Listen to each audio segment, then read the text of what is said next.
सबसे पहले सभी साथियों का यहाँ पहुँचने पे हार्दिक स्वागत और बहुत बहुत धन्यवाद आप लोगों का। और थोड़ी देरी हुई उसके लिए फिर मैं आपसे क्षमा चाहूँगा कि सितंबर में राहुल गांधी जी ने एक भारत जोड़ो यात्रा शुरू की थी और उस वक्त उन्होंने एक मुद्दे के साथ भारत जोड़ो यात्रा शुरू की थी कि नफ़रत के बाज़ार में मोहब्बत की दुकान खोलने आया हूँ। और उसका नतीजा आपके सामने कर्नाटका का चुनाव जो हुआ है। कर्नाटका की जनता ने इस नफ़रत के बाज़ार में मोहब्बत की दुकान खोलकर, जो भारतीय जनता पार्टी एक बहुत बड़े अहंकार में थी और उन्होंने एक नारा भी दिया करती थी कि कांग्रेस मुक्त भारत बनाने का काम करेंगे, और इस कर्नाटका की जनता ने सद्बुद्धि के साथ इस्तेमाल करते हुए कम से कम बीजेपी मुक्त दक्षिणी भारत करने का काम किया है और बीजेपी का दक्षिणी भारत में जो दरवाज़ा है वो बंद करने का काम किया। और इसी कड़ी में जहाँ जहाँ राहुल जी यात्रा की, अब उसके सकारात्मक नतीजे आने शुरू होंगे और आने वाले नवंबर और दिसंबर के अंदर जहाँ राजस्थान और छत्तीसगढ़ में कांग्रेस दोबारा सरकार बनाने का काम करेगी और मध्य प्रदेश के अंदर हमें पहले भी बहुमत मिला था, परंतु उन्हें खरीदो फरोख्त और तोड़फोड़ की राजनीति से सत्ता हासिल की थी, उसका भी जवाब देकर दोबारा मध्य प्रदेश में कांग्रेस का राज बनाने का काम करेगी। और उसी आगे चलते चलते 2024 के अंदर लोकसभा के चुनाव में भी हमें पूरा भरोसा है कि कांग्रेस के नेतृत्व में केंद्र में राज बनेगा। और इसका सबूत आपके सामने है। जो कर्नाटका के नतीजे आए, उस नतीजे के बाद जो शपथ समारोह था उसमें 19 विपक्षी दल मंच पे इकट्ठे होकर एक संकल्प लिया है कि इस भारतीय जनता पार्टी के खिलाफ हम, जो ये भारतीय जनता पार्टी है जो विभाजित करने की और भ्रष्टाचार की जो राजनीति कर रही थी, उसके खिलाफ एकजुट होकर हम लड़ाई लड़ेंगे।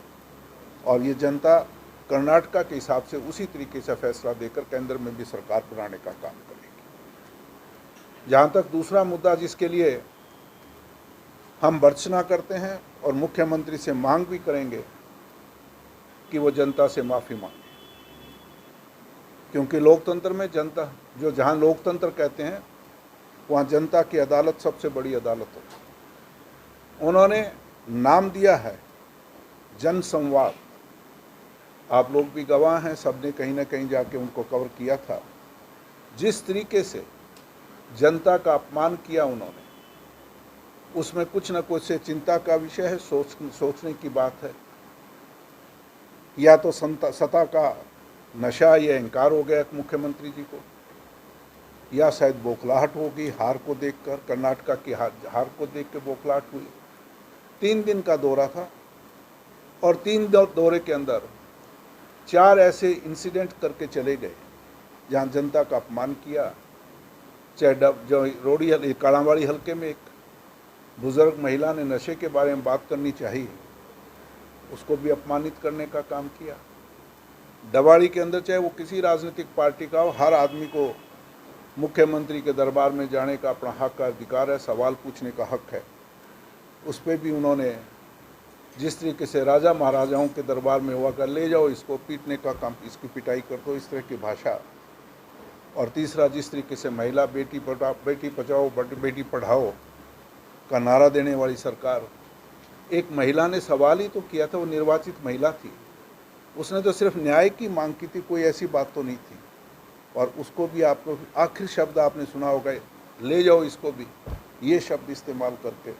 तो कांग्रेस पार्टी मुख्यमंत्री से ये निवेदन करेंगे कि इस तरह की भाषा का इस्तेमाल ना करें और कम से कम जनता के सामने अपना अफसोस जाहिर करें। अभी आज मैंने अखबार में पढ़ा है कि आने वाले जो जितने भी जनसंवाद होंगे, वहाँ अगर कोई इस तरह की कार्रवाई, कोई सवाल जवाब करेगा तो उस पर कार्रवाई की जाएगी कानून के तहत। तो फिर जनसंवाद करने का आपका मकसद क्या है? जनसंवाद का तो मैं अगर पीड़ित हूँ, मेरी कोई समस्या है, चाहे मैं किसी राजनीतिक पार्टी का हूँ, मैं वहाँ तो एक नागरिक के रूप में जा रहा हूँ, मुझे मेरा हक और अधिकार मांगने का मुझे हक है, पर वो सरकार सुनना नहीं चाहती। एक स्पॉन्सर्ड फिक्स्ड ये जनसंवाद है। एक सवाल पूछे, जो लोग इकट्ठे कर रखे थे उनको पहले पढ़ाकर सिर्फ मुख्यमंत्री अपनी वाहवाह लूटना चाह रहे, अपनी तारीफ सुनना चाह रहे थे, जनता की समस्या को सुनने कोई सरोकार नहीं। अगर 8.5 साल में अगर लोगों की अगर समस्या सुनते तो ये जनसंवाद की नौबत ना आती। अब उन्होंने अपना पीछा छुड़ाने का काम कर लिया। क्या जुलाई में मंत्री सुनेंगे? मैं नहीं जाऊंगा, मंत्री सुनेंगे। अब सर उड़ाने का काम मंत्रियों का शुरू करवा दिया मुख्यमंत्री ने। आज का ही पेपर में कि अगर जुलाई में ये जनसंवाद सुनने का काम मंत्रियों का होगा, तो ये सोच है इस पार्टी की। तीसरा, हमारी पार्टी ने 3 तरह के कार्यक्रम हमने शुरू किए। पहला कार्यक्रम जो भारत जोड़ो यात्रा था, बहुत सफल रही। 3750 किलोमीटर की यात्रा सर्दी, गर्मी, बर्फबारी, ओले, बरसात के अंदर राहुल जी ने कवर की। और उसके बाद प्रदेश के स्तर पे हर एक प्रदेश को ये आदेश दिया गया हाईकमांड के कि हाथ से हाथ जोड़ो अभियान शुरू किया गया। हमने इस हाथ से हाथ जोड़ो अभियान को शुरुआत की। इसके बहुत ही सकारात्मक नतीजे हमारे सामने आए हैं। और फिर सारे कार्यकर्ताओं की मांग थी कि इसको और आगे बढ़ाया जाए। अब 31 जुलाई तक इसको हमने बढ़ाने का काम किया है। और दूसरा हमारा ये AICC का प्रोग्राम है, हाथ से हाथ जोड़ो। दूसरा हमारा जो विपक्षी पार्टी के विधायक दल के हिसाब से विपक्ष आपके समक्ष, एक दूसरा कार्यक्रम भी हम कांग्रेस पार्टी खासतौर पे विधायक दल की तरफ से विपक्ष आपके समक्ष कार्यक्रम जारी है। उसमें 7 पार्लियामेंट के अंदर आदरणीय चौधरी भूपेंद्र सिंह हुड्डा इस तरह के कार्यक्रम कर चुके हैं। 3 लोकसभा क्षेत्र बाकी हैं। और तीसरा एक नया हमने कार्यक्रम शुरू किया है, मिलन कार्यक्रम, जो मुख्यमंत्री जो चौधरी भूपेंद्र सिंह जी हुड्डा जाएंगे। अभी पीछे 2 या 3 जिलों में हमने किया है, जैसे कुरुक्षेत्र में शुरुआत की थी, तो उसमें 4-5 घंटे चौधरी भूपेंद्र सिंह जी हुड्डा बैठेंगे और कार्यकर्ताओं से, आम जनताओं से सही मामले में, जब यहाँ सरसा में भी आएंगे तब आप देखेंगे सही मामले में जनसंवाद क्या होता है। उस जनसंवाद का लोकतंत्र के हम आपका नमूना उसके सामने पेश करेंगे। और उन्होंने 2 जिलों में इस तरह का कार्यक्रम किए हैं। वहाँ हज़ारों की तादाद आम नागरिक, पार्टी के कार्यकर्ताओं ने खुल के अपनी बात रखी। कांग्रेस को नेताओं को राय भी दी है मजबूती के लिए, और जो कमियां वो भी बताने का काम किया, क्योंकि हम सही मायने में लोकतंत्र में विश्वास करते हैं।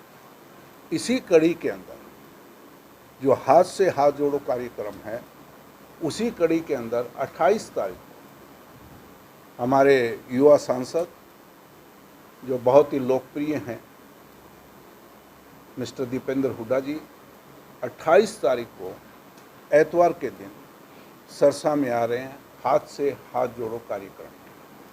और पहला कार्यक्रम जो हमारे बहुत ही युवा साथी हैं जिन्होंने अभी कांग्रेस में शामिल हो, कांग्रेस की नीतियों में, और चौधरी भूपेंद्र सिंह हुड्डा के नेतृत्व में आस्था व्यक्त करते हुए कांग्रेस में शामिल हुए हैं मिस्टर अमीर चावला जी, जिनको आप सब भली भांति जानते हैं। एक बहुत ही सज्जन पुरुष हैं।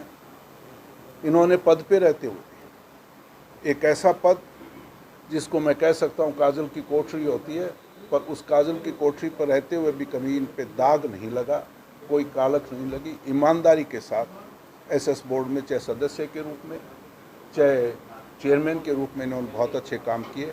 आज भी समाज के लिए एक समाज सेवी के रूप में भी इस शहर में इनकी संस्था मेरे ख्याल में पिछले 18 साल से आई कैंप लगाने का काम कर रही हैं।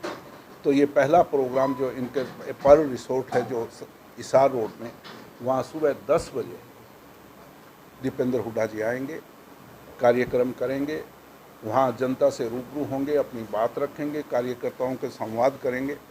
और उसके बाद जितने भी आप साथी हैं, आपको भी निमंत्रण है कि वहाँ प्रेस वार्ता भी होगी और सभी के लिए दोपहर का भोज का भी आयोजन किया गया है।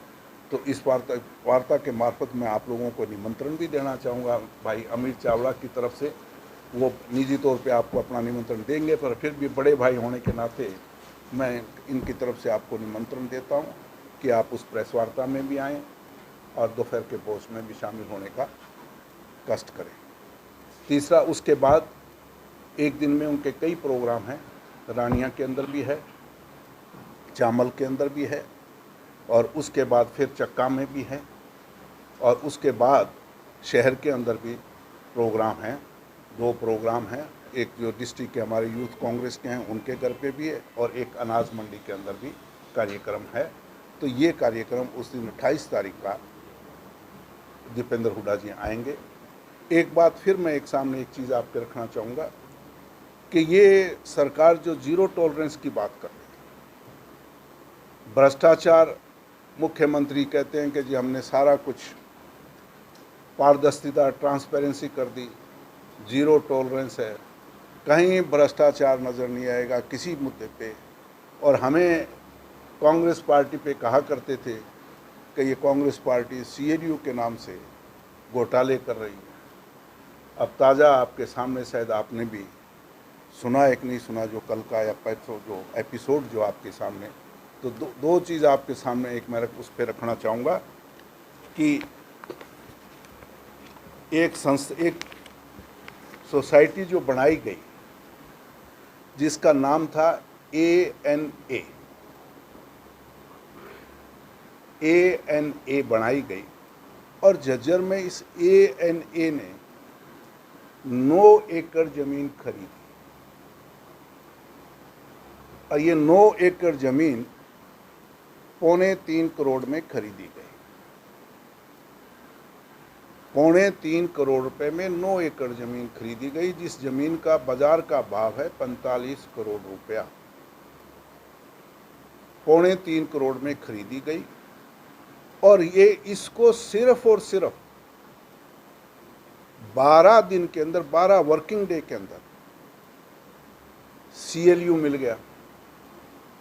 जबकि CLU के अंदर मिनिमम आपको 1 महीना है। जब आप कोई नक्शा भी देते हो तो उसमें एतराज़ उठाने का टाइम भी है 1 महीना। वो 1 महीने का भी सारा कुछ दूर करके, और जैसे 15/4/22 को उन्होंने अपना CLU अप्लाई किया, और टोटल 19 दिन बीच में, जिसमें 12 वर्किंग डे हैं, और ये CLU मिलने का काम करती है। इस स्पीड से मेरे ख्याल में कोई काम यहाँ सरकार, मुख्यमंत्री आदेश दिए जाते हैं मेडिकल कॉलेज का, राष्ट्रपति ने नींव पत्थर रख दिया, राष्ट्रपति ने रखा है नींव पत्थर, और आज तक मेरे ख्याल में कोई कार्रवाई नहीं आपके साथ। और वो CLU 12 दिन में पास हो गया। क्या कारण है उसका? मैं सिर्फ वहाँ नहीं, इसमें असली कहानी क्या है, ये ANA है क्या? इसी ANA को जब ये संस्था थी उसमें डायरेक्टर कुछ और थे, और जो ही CLU पास होना था उससे 2 दिन पहले ये इसमें डायरेक्टर बदल दिए गए। ये कंपनी किसी दूसरे आदमियों ने खरीद ली, 2.25 करोड़ रुपया ज़मीन खरीदी जाती है, और उसके कंपनी के डायरेक्टर बदल दिए गए, और वो डायरेक्टर बदलने के बाद वो कंपनी 75 लाख में किसी आदमी ने खरीद ली।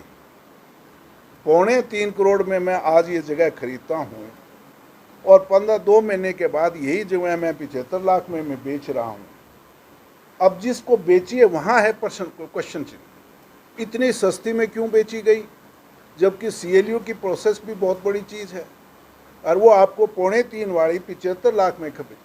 ये जो ANA है, इसका ANA का मतलब है, A मतलब अनुपम,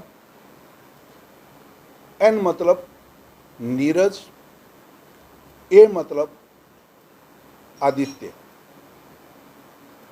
ANA। ये नीरज कौन है? ये है नीरज दफ्तौर, जो प्रिंसिपल OSD थे आदरणीय मुख्यमंत्री, प्रिंसिपल OSD रहे हैं आदरणीय मुख्यमंत्री। ये कंपनी पहले ही ANA के नाम से है, और उसमें डायरेक्टर कुछ और हैं, और उसके बाद में इन्होंने खरीद ली, तो इसका मतलब पहले ही सांठ गांठ थी। अदरवाइज ANA नाम क्यों रखा गया? जब मान लो सपोज कंपनी मेरी है, मैं ANA नाम क्यों रखूँगा? और ये 3.25। अब सवाल ये है कि इसमें क्या घोटाला हुआ है, इसकी जांच की जरूरी है। अगर इतनी सस्ते में 3.25 करोड़ रुपए की ज़मीन मुझे 75 लाख में आप दे रहे हो, तो इसके बदले मतलब कुछ ना कुछ आपने मेरे उस कंपनी में मेरे से कुछ काम लिया होगा। तो ये जांच का विषय है। हम मुख्यमंत्री से चाहेंगे कि इस पे अगर आप इतने कह रहे हैं कि मेरी सरकार में कहीं कोई घोटाला नहीं, ईमानदारी है, तो मुख्यमंत्री के दफ्तर में और मेन आदमी थे जो प्रिंसिपल OSD थे, उनके नाम से ये संस्था है, तो उनका नैतिक फर्ज बनता है कि इस पे कोई कमीशन बिठाकर, जुडिशल कमीशन बिठा के इसकी जांच की जाए, ताकि लोगों को सही पता लग जाए इसके पीछे मंशा क्या है। तो हमारा मेन मकसद जो हाथ से हाथ जोड़ो है, उसी के लिए मैं आप लोगों का निमंत्रण बताने आया था कि चौधरी दीपेंद्र हुड्डा जी 28 तारीख को पर्ल में आएंगे, और वहाँ से भाई अमीर चावला, जिन्होंने विधिवत रूप से कांग्रेस में शामिल हुए थे, आज वो विधिवत रूप से 28 तारीख को उन्हीं के एक जो जिसको कह सकते हो एक जनता के सामने अपने आप को कांग्रेस के नीतियों में आस्था व्यक्त करके फिर दोबारा कांग्रेस और इसमें कांग्रेस में शामिल होने का ऐलान तो पहले हो चुका। एक विधिवत रूप से जो कार्यक्रम होना चाहिए वो कार्यक्रम है। आपको फिर उसी में निमंत्रण, अगर बीच में भाई अमीर चावला को अपनी बात रखेंगे, फिर आपका कोई सवाल जवाब हो तो आप